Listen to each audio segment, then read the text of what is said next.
Hi, group. It was really nice out, so I'm outside. Hopefully you can hear me. We'll see how this goes. I really actually liked Carmen's three questions in regards to the reading. Um, the first one that she asked had to do with us as student affairs professionals and how do we make sure that we're not bringing in our own meanings when we're helping students to kind of make their own meanings and build their own identities and build their own meanings. Um, I think that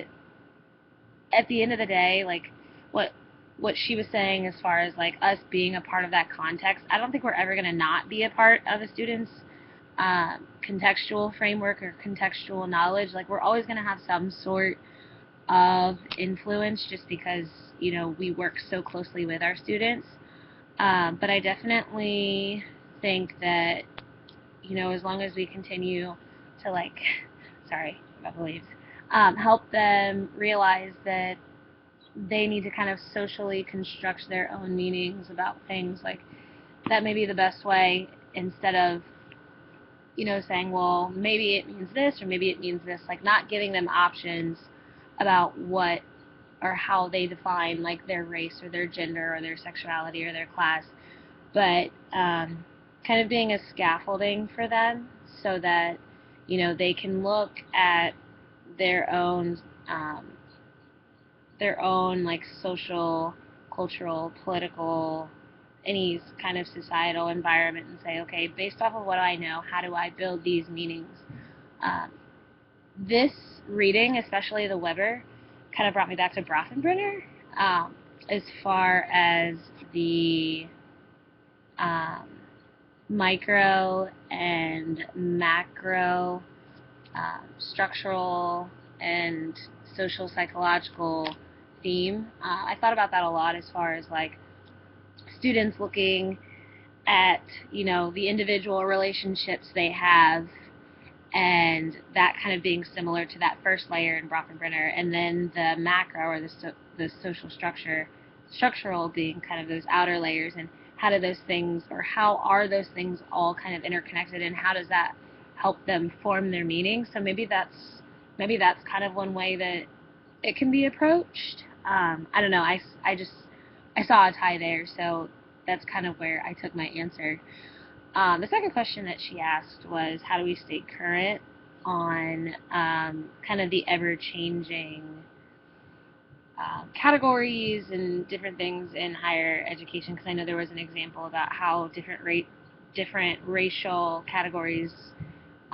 didn't even exist 50 or 60 years ago. And I think the best thing to do is just constantly doing professional development, going to conferences, doing your research, attending staff meetings, attending, even faculty senate meetings or whatever it is that you need to do to help you stay current. But I also think that's going to kind of depend on what the values of the institution are. Like some institutions are going to be a little more old-fashioned, like Valdosta, and it may not hit them until a little bit later on that maybe we do need to be more current or be more abreast on certain issues. So I think that if you're not at an institution that values that, then you kind of have to take it into your own hands to do the professional development and to do the work on your own. And I think that also comes with looking at your own um, meaning making, whether it be that contextual meaning making or the socially constructed meaning making, and especially at an institution, what the power relationships, how that has to, or how that is related to your meaning making. Because I think, and this kind of leads into the next question, but, if your meaning making isn't in line with the institution completely, or it's just completely dissonant, you know, maybe that's kind of a sign for you to say, hey, this may or may not be the place for me to work. And I definitely think that that's something that we as student affairs paraprofessionals right now definitely need to spend some time on is, how do we construct or deconstruct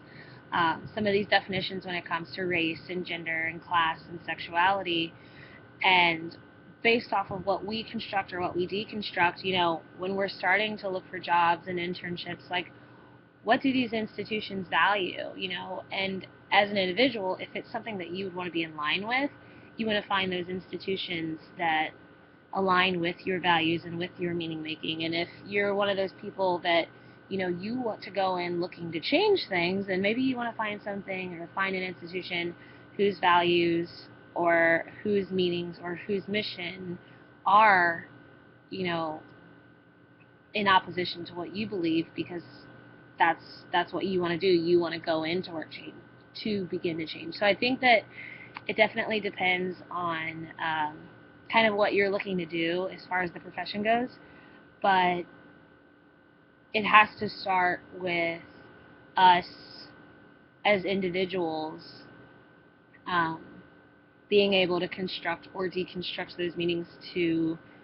be whatever we understand them to be, and so that, you know, we can kind of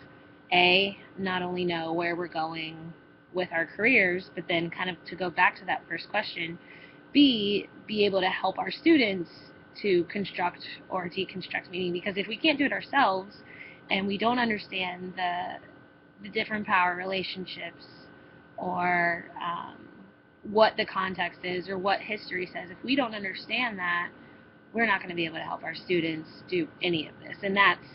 the ultimate goal. So I definitely think it starts with us as individuals doing our research, doing the professional development, doing the individual meaning making, and that can kind of help us on both ends. So I hope that makes sense, and I hope I wasn't completely rambling. I was trying to go off my notes, so let me know what the rest of you guys think, and enjoy your evening, and enjoy the weather.